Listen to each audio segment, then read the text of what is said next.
Érase una vez, en el reino de Judá, un niño llamado Josías que ascendió al trono en circunstancias turbulentas.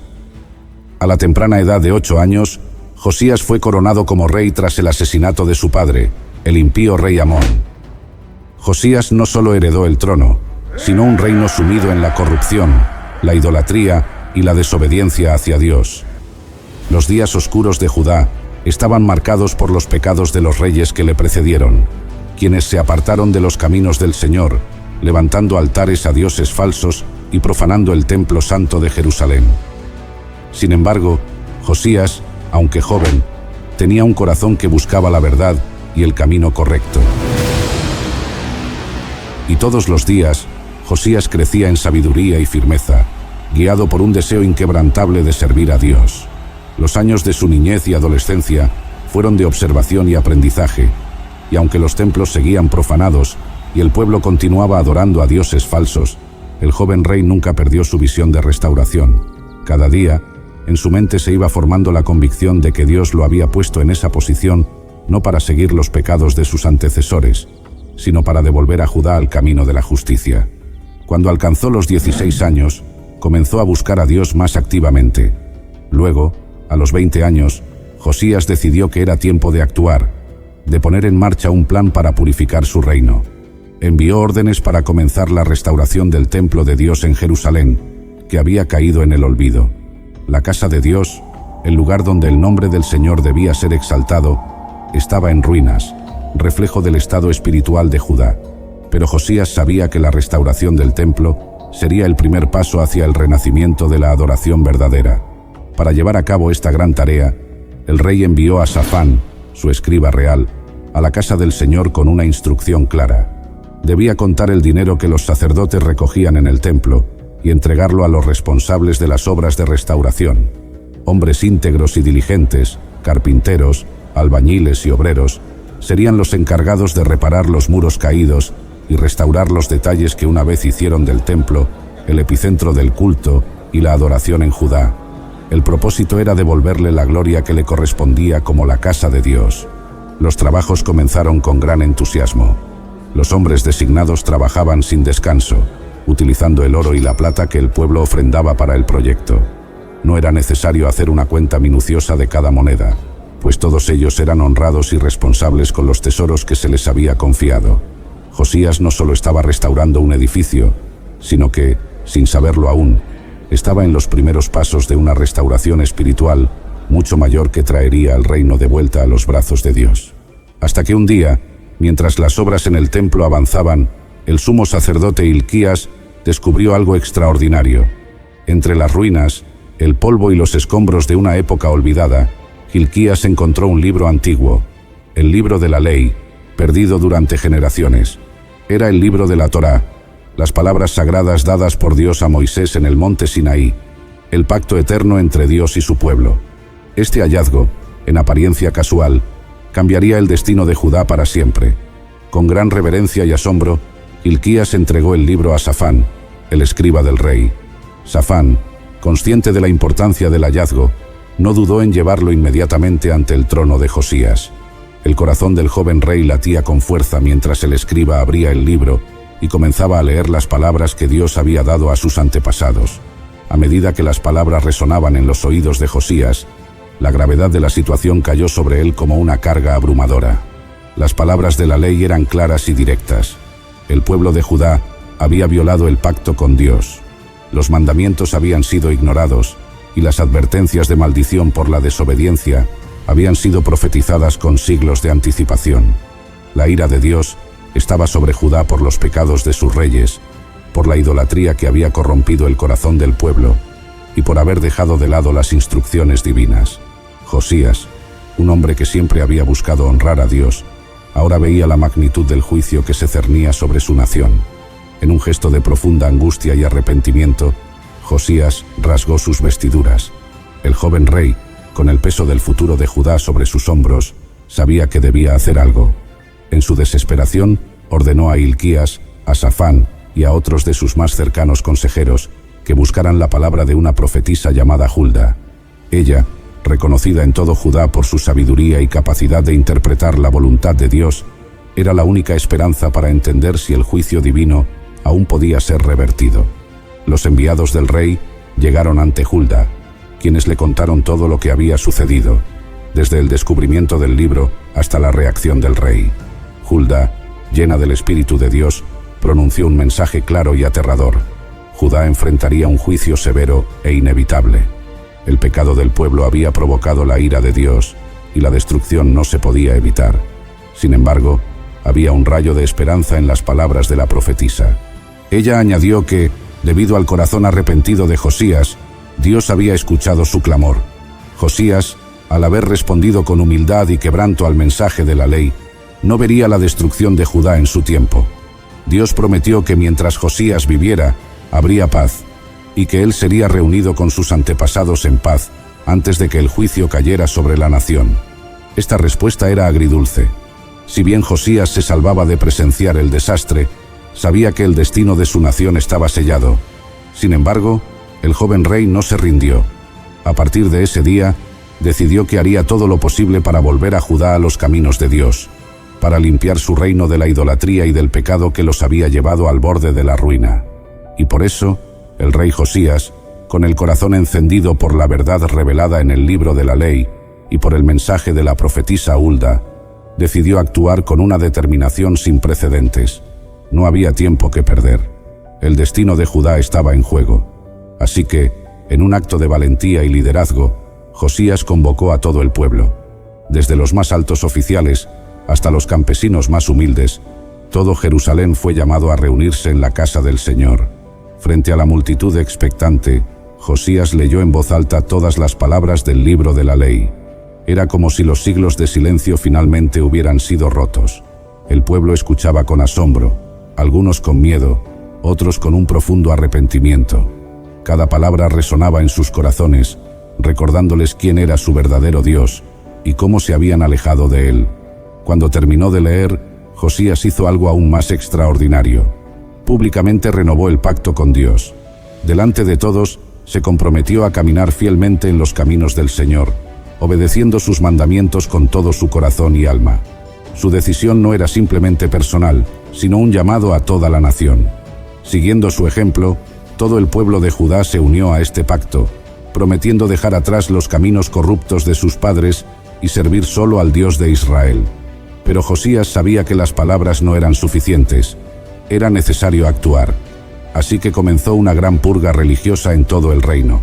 Con una energía casi divina, el rey y sus hombres derribaron los altares de los dioses falsos. Desde los altares de Baal hasta los postes de Asera y todos los objetos detestables que profanaban el templo del Señor, nada fue dejado en pie.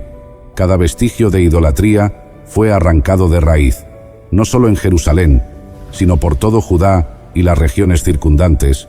Josías eliminó las prácticas paganas que habían contaminado a su pueblo. Los sacerdotes de los dioses falsos, aquellos que habían guiado al pueblo por caminos oscuros, fueron removidos y sus altares fueron destruidos.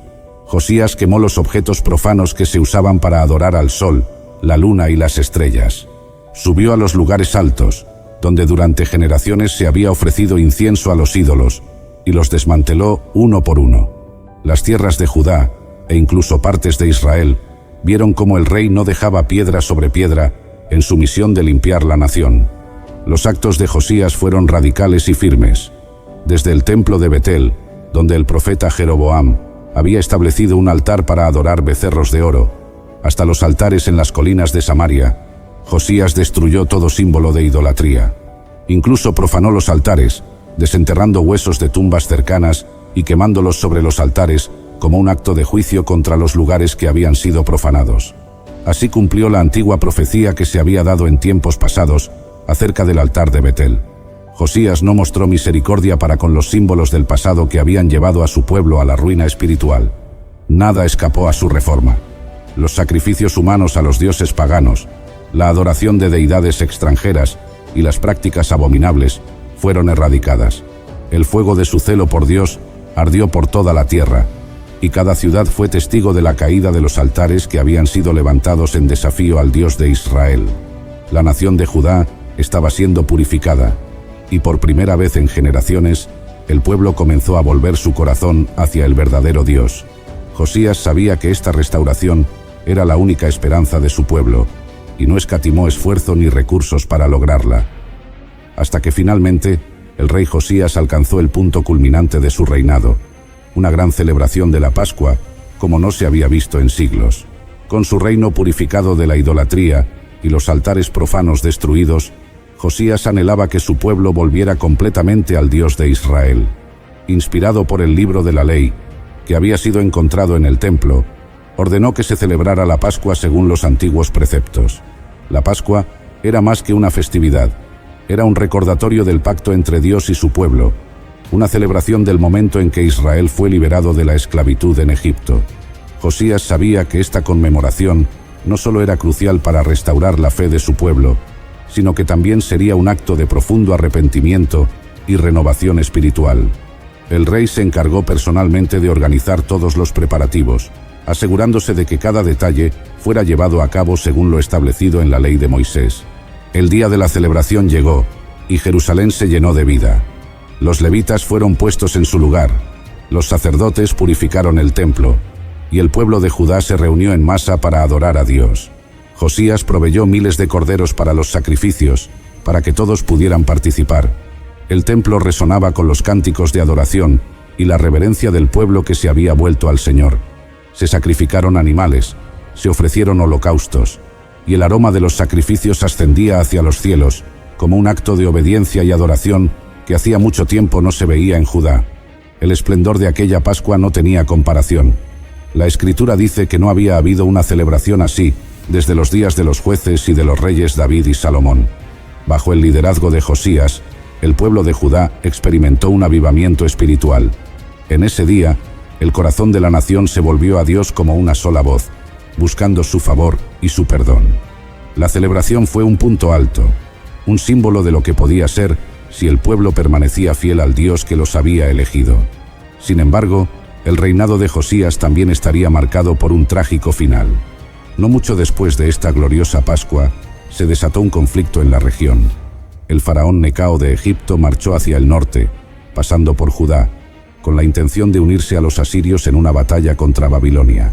Josías, sintiendo la responsabilidad de proteger su tierra y su pueblo, decidió enfrentarlo en Megido, a pesar de las advertencias del faraón de no interferir en la batalla.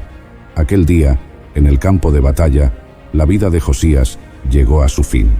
A pesar de haber sido herido gravemente, sus siervos lo llevaron de regreso a Jerusalén, donde murió. El rey que había traído tanto bien a Judá, el hombre que había restaurado la adoración y purificado a su pueblo, pereció en una batalla que no era suya. El lamento por su muerte se escuchó por todo Judá, y el profeta Jeremías mismo compuso cantos fúnebres en su honor.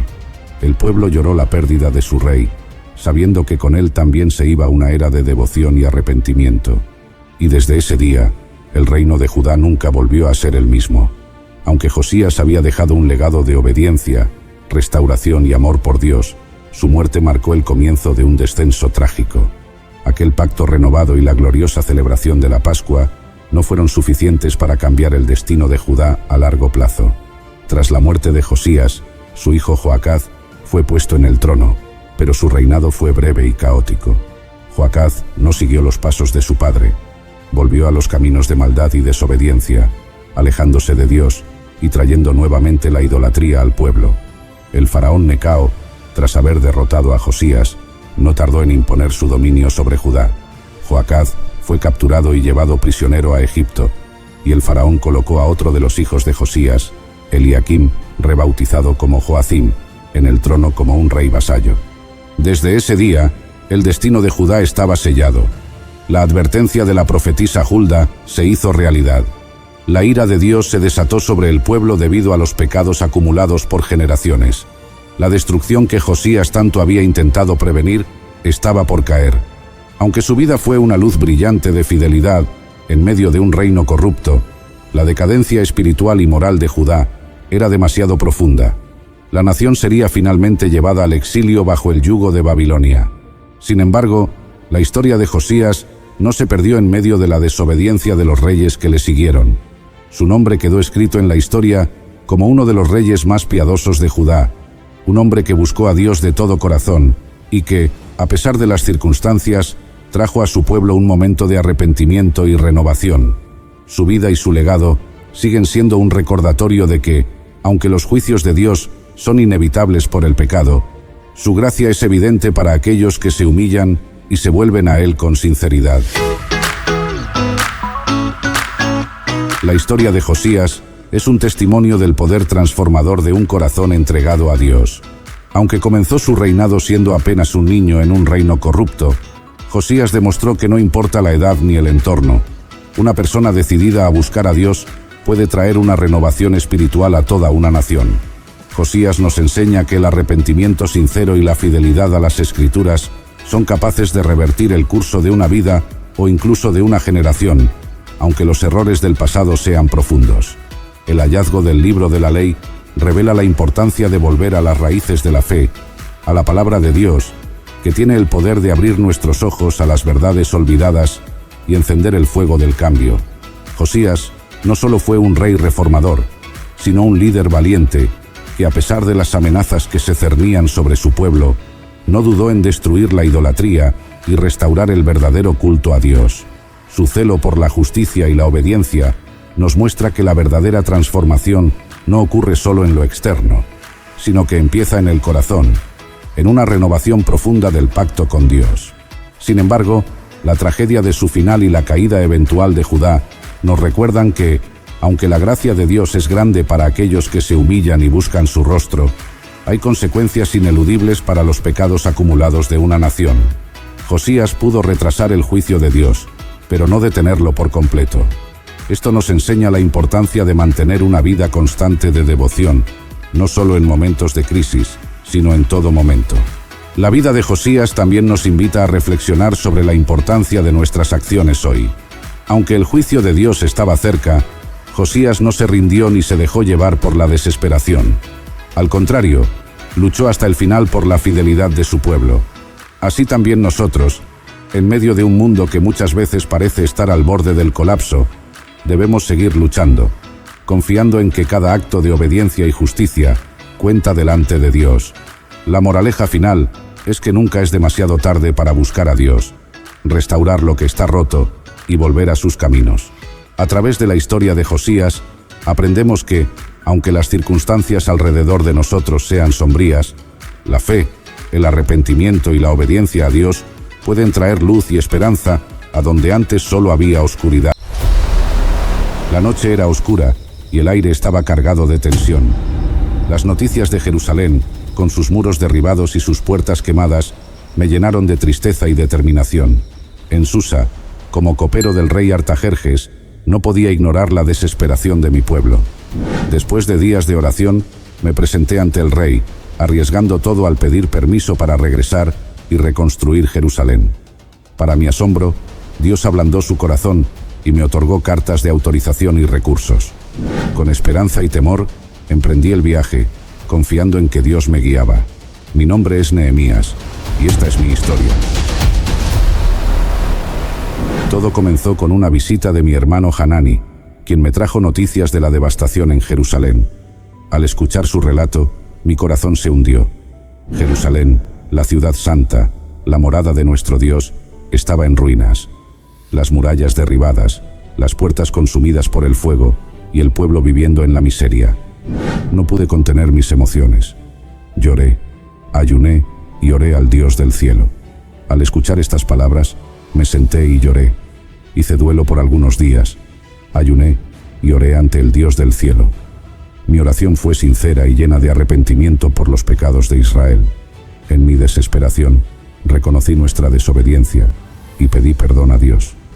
Le rogué que recordara su promesa a Moisés, de que si nos volvíamos a él, aunque estuviéramos dispersos por los confines de la tierra, nos reuniría y nos llevaría de nuevo al lugar que había escogido para habitar su nombre. A medida que pasaban los días, mi carga por Jerusalén no disminuía. Al contrario, se hacía más intensa. Sabía que no podía quedarme de brazos cruzados. Pedí a Dios que me concediera favor ante el rey Artajerjes, un monarca poderoso y generalmente implacable, que permitiera mi viaje.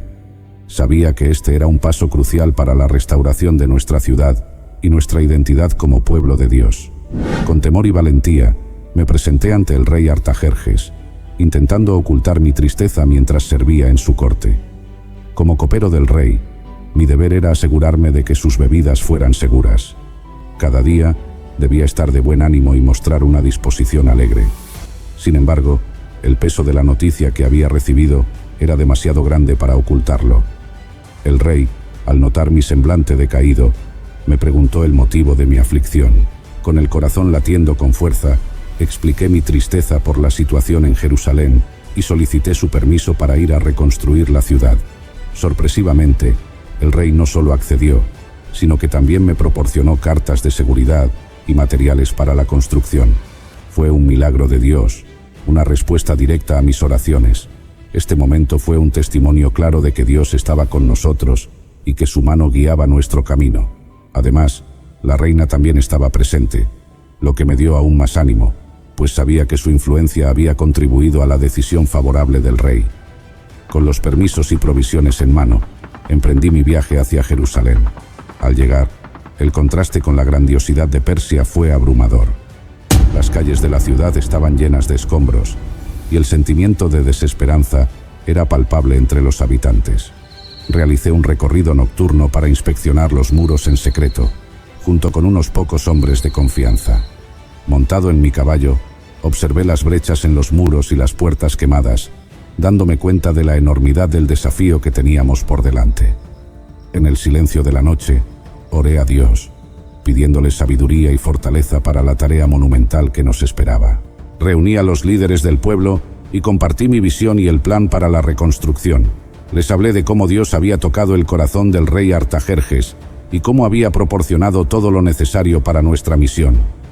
Les expliqué la importancia de restaurar los muros no solo por nuestra seguridad, sino también para recuperar nuestra identidad y dignidad como pueblo de Dios. Entonces les declaré cómo la mano de mi Dios había sido buena sobre mí, y asimismo las palabras que el rey me había dicho. La respuesta fue abrumadoramente positiva. Con una renovada esperanza y determinación, el pueblo se unió al esfuerzo de reconstrucción. La reconstrucción del muro comenzó con una gran movilización del pueblo. Cada familia y grupo de trabajadores tomó una sección del muro para reparar. Desde las puertas hasta las torres, cada parte fue cuidadosamente restaurada. Los sacerdotes tomaron la iniciativa al restaurar las puertas de las ovejas, seguidos por los levitas y otros líderes comunitarios. La unidad y dedicación del pueblo fueron notables, y a pesar de los desafíos, avanzamos rápidamente. Nos enfrentamos a enormes obstáculos, desde la falta de recursos hasta la oposición externa, pero la mano de Dios estaba claramente sobre nosotros, y el pueblo tuvo ánimo para trabajar.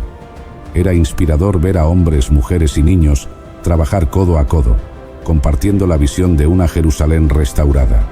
El trabajo era agotador.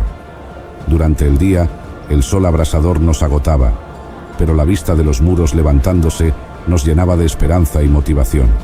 Las noches eran largas y llenas de vigilias, y los días estaban cargados de trabajo extenuante, pero nuestro espíritu no flaqueaba. La colaboración y el compromiso eran evidentes, y a medida que los días pasaban, los muros comenzaban a tomar forma nuevamente. A pesar del cansancio, la vista del progreso nos daba la energía necesaria para continuar. No todos estaban contentos con nuestro progreso. Sanbalat, Tobías y otros enemigos se unieron para burlarse de nosotros y planear nuestra destrucción. Pero cuando lo oyó Sanbalat el horonita y Tobías el siervo amonita, les disgustó en extremo que viniese alguno a procurar el bien de los hijos de Israel. Pero no nos dejamos intimidar. Oramos a Dios y tomamos precauciones adicionales, trabajando con una mano en la construcción y otra sosteniendo armas. Establecimos guardias día y noche para protegernos de cualquier ataque. A pesar de sus constantes amenazas y burlas, nuestra determinación no se debilitó. Confiábamos en que Dios nos protegería y guiaría en cada paso del camino. La tensión era palpable. Cada día, trabajábamos con la constante amenaza de un ataque enemigo. Los trabajadores se turnaban para descansar y mantener la vigilancia, y algunos llevaban sus armas mientras trabajaban en las murallas. Los que edificaban en el muro, los que acarreaban y los que cargaban, con una mano trabajaban en la obra y en la otra tenían la espada. Nuestro lema se convirtió en trabajar y velar. En medio de la adversidad, la comunidad se unió más que nunca, sabiendo que nuestra causa era justa y que Dios estaba con nosotros. Además de los desafíos externos, enfrentamos problemas internos. Los ricos estaban explotando a los pobres mediante préstamos y esclavitud. Indignado, confronté a los nobles y oficiales y les exigí que dejaran de oprimir a sus hermanos. Y me enojé en gran manera cuando oí su clamor y estas palabras. Ellos aceptaron y restauraron las tierras y propiedades a los pobres. Esta acción unió aún más al pueblo y fortaleció nuestra determinación. Fue un recordatorio poderoso de la importancia de la justicia y la equidad en nuestra comunidad. Nos dimos cuenta de que para reconstruir Jerusalén necesitábamos más que solo muros. Necesitábamos reconstruir nuestro compromiso mutuo y nuestra justicia social. Convocamos una gran asamblea donde expuse las injusticias que se estaban cometiendo. Hablé con fervor sobre la necesidad de restaurar la equidad y de ser fieles a los principios de Dios. Restituidles hoy sus tierras, sus viñas, sus olivares y sus casas, y la 100ª parte del dinero, del grano, del vino y del aceite que demandáis de ellos. Los nobles y oficiales, movidos por el Espíritu de Dios y la presión de la comunidad, juraron devolver las tierras y cancelar las deudas. Este acto de arrepentimiento y restitución trajo un renovado sentido de unidad y propósito entre nosotros. A pesar de las conspiraciones y amenazas, perseveramos y completamos el muro en solo 52 días. Y cuando oyeron todos nuestros enemigos, temieron todas las naciones que estaban alrededor de nosotros, y se sintieron humilladas, y conocieron que por nuestro Dios había sido hecha esta obra. Fue un momento de gran celebración y reconocimiento de que Dios había obrado a través de nosotros. Nuestros enemigos perdieron el ánimo al ver nuestra obra terminada, sabiendo que era obra de Dios. Este logro no solo nos protegió físicamente, sino que también restauró nuestro sentido de identidad y propósito como pueblo de Dios. La finalización del muro marcó un hito importante. Fue una señal de que, a pesar de todos los obstáculos, con la ayuda de Dios, cualquier cosa era posible. El día de la dedicación fue un evento glorioso. Los levitas y cantores se purificaron y purificaron al pueblo, las puertas y el muro. Hicimos 2 grandes coros de agradecimiento que marcharon sobre el muro en direcciones opuestas, encontrándose en la casa de Dios. Y sacrificaron aquel día numerosas víctimas y se regocijaron, porque Dios les había dado grande contentamiento. También se alegraron las mujeres y los niños, y el alborozo de Jerusalén fue oído desde lejos. Fue un día de gran alegría, pues Dios había dado al pueblo motivos para regocijarse. La dedicación del muro fue un testimonio del poder y la fidelidad de Dios. Este acto de dedicación unió a todos en un espíritu de gratitud y adoración, recordándonos que todo lo logrado era por la gracia de Dios. La celebración fue majestuosa. Los coros llenaron el aire con cánticos de alabanza y agradecimiento. Las trompetas resonaron, y el pueblo danzó de alegría. La dedicación no solo fue un evento espiritual, sino también un recordatorio de nuestra fortaleza y determinación. La unidad y la devoción del pueblo fueron evidentes, y todos comprendimos que nuestro éxito era un regalo de Dios. Con el muro en pie, procedí a organizar la ciudad. Nombré porteros, cantores y levitas para proteger y servir en el templo. Realizamos un censo de las familias que habían regresado del exilio, asegurando que todos tuvieran su lugar en Jerusalén. La reconstrucción física fue solo el comienzo. Necesitábamos reconstruir nuestro compromiso espiritual y comunitario con Dios. Cada familia que regresaba traía consigo historias de sufrimiento y esperanza, y juntas comenzamos a escribir un nuevo capítulo para nuestra ciudad. Para asegurar la prosperidad de Jerusalén, 1/10 de la población fue seleccionado por sorteo para vivir en la ciudad. Los demás continuaron viviendo en las aldeas circundantes. Así, aseguramos que la ciudad tuviera suficientes habitantes para defenderla y mantenerla. La repoblación fue crucial para nuestra estabilidad y crecimiento a largo plazo, y los oficiales del pueblo habitaron en Jerusalén. Mas el resto del pueblo echó suertes para traer 1 de cada 10, para que morase en Jerusalén, ciudad santa, y las 9 partes en las otras ciudades. Este proceso de selección no fue sencillo, pues implicaba que muchas familias dejaran atrás sus hogares en las aldeas y se adaptaran a una nueva vida en la ciudad. Sin embargo, la disposición del pueblo a participar mostró su compromiso con el futuro de Jerusalén y su voluntad de sacrificarse por el bien común. En el 7º mes, el pueblo se reunió como un solo hombre en la plaza. La expectación era palpable mientras todos esperaban a Esdras, el escriba, quien se preparaba para leer el libro de la ley de Moisés. Este evento marcó un momento significativo de renovación espiritual para nuestro pueblo. Y leyó en el libro delante de la plaza que está delante de la puerta de las aguas, desde el alba hasta el mediodía, en presencia de hombres y mujeres, y de todos los que podían entender, y los oídos de todo el pueblo estaban atentos al libro de la ley. La voz de Esdras resonó clara y firme, y el pueblo escuchó con atención, muchos de ellos por primera vez, comprendiendo plenamente las palabras de la ley. Al comprender la ley, el pueblo lloró, reconociendo la profundidad de sus pecados y la distancia que se había creado entre ellos y Dios. Pero Esdras y los levitas los animaron a regocijarse, pues el día era santo. Les recordaron que la alegría del Señor era su fortaleza y que debían celebrar y compartir con aquellos que no tenían nada preparado.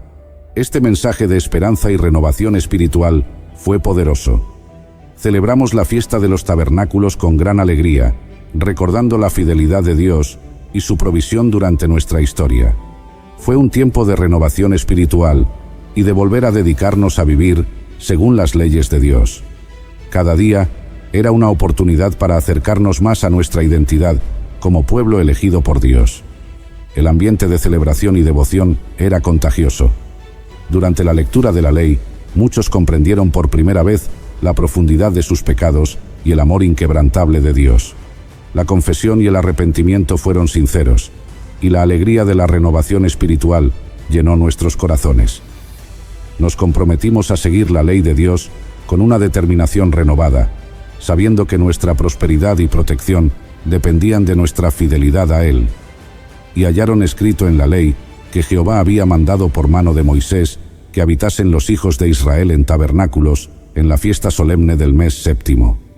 La celebración de la fiesta de los tabernáculos fue especialmente significativa, pues nos recordó los años de vagar en el desierto y cómo Dios había sido fiel en todas las etapas de nuestra historia. El pueblo se reunió para un día de ayuno y confesión, leyendo la ley y confesando sus pecados y los de sus antepasados. Hicimos un pacto para seguir fielmente la ley de Dios, comprometiéndonos a no casarnos con extranjeros, observar el sábado y apoyar el templo. Este compromiso renovado fortaleció nuestra identidad y unidad como pueblo de Dios. La confesión de nuestros pecados no solo nos purificó espiritualmente, sino que también nos unió como comunidad, reforzando nuestro deseo de servir a Dios con todo nuestro corazón. Este acto de arrepentimiento y renovación espiritual fue un testimonio del poder transformador de la ley de Dios en nuestras vidas. Nos arrodillamos juntos, derramando nuestros corazones en oración y confesión, y se levantaron en su lugar y leyeron en el libro de la ley de Jehová su Dios la 4ª parte del día, y la 4ª parte confesaron sus pecados y adoraron a Jehová su Dios. Reconocimos nuestras fallas y la necesidad de la misericordia de Dios. Hicimos un pacto solemne, firmado por los líderes, sacerdotes y levitas, para vivir de acuerdo con las leyes de Dios. Este pacto no era solo un compromiso personal, sino una declaración colectiva de nuestra lealtad y dedicación a Dios. La lectura de la ley y la confesión pública de nuestros pecados fue un acto poderoso de rendición y renovación. Los líderes, sacerdotes, levitas y el pueblo firmaron el pacto, comprometiéndose a vivir de acuerdo con las leyes de Dios. Nos comprometimos a dar nuestro diezmo y ofrendas para sostener el templo y sus servicios. Este acto de dedicación mostró nuestro deseo de honrar a Dios y mantener su casa. Nos impusimos además por ley el cargo de contribuir cada año con la 3ª parte de un siclo para la obra de la casa de nuestro Dios. El pacto simbolizaba nuestro renovado compromiso y nuestra determinación de seguir adelante con la misión que Dios nos había dado. Este compromiso de apoyo mutuo y dedicación a la obra de Dios fue un paso crucial para asegurar la continuidad de nuestras prácticas religiosas y la estabilidad de nuestra comunidad. Este pacto fue un hito significativo en nuestra historia. Cada uno de nosotros comprendió la importancia de mantener nuestras promesas a Dios. Nos comprometimos no solo a seguir las leyes, sino también a apoyarnos mutuamente en esta tarea. La unidad y el compromiso fueron palpables, y sabíamos que estábamos comenzando un nuevo capítulo en nuestra relación con Dios. Este nuevo comienzo nos llenó de esperanza y determinación para vivir de acuerdo con los mandamientos de Dios y mantener nuestra identidad como su pueblo. Finalmente, dedicamos el muro con una gran celebración. Los levitas y cantores se purificaron y purificaron al pueblo, las puertas y el muro. Hicimos 2 grandes coros de agradecimiento que marcharon sobre el muro en direcciones opuestas, encontrándose en la casa de Dios. Y sacrificaron aquel día numerosas víctimas, y se regocijaron, porque Dios les había dado grande contentamiento. También se alegraron las mujeres y los niños, y el alborozo de Jerusalén fue oído desde lejos. Fue un día de gran alegría, pues Dios había dado al pueblo motivos para regocijarse. La dedicación del muro fue un testimonio del poder y la fidelidad de Dios. Este acto de dedicación unió a todos en un espíritu de gratitud y adoración, recordándonos que todo lo logrado era por la gracia de Dios. La celebración fue majestuosa. Los coros llenaron el aire con cánticos de alabanza y agradecimiento. Las trompetas resonaron, y el pueblo danzó de alegría. La dedicación no solo fue un evento espiritual, sino también un recordatorio de nuestra fortaleza y determinación. La unidad y la devoción del pueblo fueron evidentes, y todos comprendimos que nuestro éxito era un regalo de Dios. Esta gran celebración reafirmó nuestra fe y nos dio la convicción de que, con Dios a nuestro lado, cualquier desafío podía ser superado. Después de algún tiempo, regresé a Persia, pero al volver a Jerusalén, encontré que el pueblo había vuelto a sus malos caminos. Tomé medidas drásticas para corregir los abusos, limpié el templo y restauré el orden según la ley de Dios. Entonces reprendí a los oficiales y dije, ¿por qué está la casa de Dios abandonada? Este esfuerzo final fue crucial para asegurar que el pueblo mantuviera su compromiso con Dios. Me aseguré de que todas las reformas necesarias fueran implementadas, para que el pueblo no solo viviera en una ciudad segura, sino también en una comunidad justa y piadosa. Con firmeza y determinación, confronté a los responsables de los abusos y los expulsé del templo. Restauré el orden y la pureza en la casa de Dios, asegurándome de que se respetaran las leyes y se mantuviera la santidad del lugar. Reafirmé nuestro pacto con Dios y recordé al pueblo la importancia de vivir según sus mandamientos. Acuérdate de mí, Dios mío, para bien.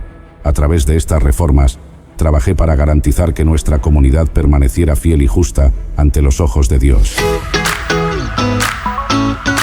Gracias por acompañarnos en este viaje a través de las Escrituras. Si esta narración ha tocado sus corazones y les ha inspirado, les invito a dejar su me gusta en este video. Su apoyo es invaluable y nos ayuda a continuar trayendo más contenido inspirador y educativo. No olviden suscribirse al canal y activar la campana de notificaciones para que sean los primeros en saber cuándo se publica el próximo episodio. Compartimos muchas más historias sagradas, llenas de enseñanzas y esperanza, que esperamos sean de gran bendición para ustedes y sus familias. Que Dios los bendiga abundantemente y que su fe se fortalezca día a día. Recuerden que, así como Dios guió a Nehemías y al pueblo de Israel en tiempos de reconstrucción, Él también los guiará, si ustedes se lo permiten, en cada paso de su vida. Hasta la próxima, bendiciones.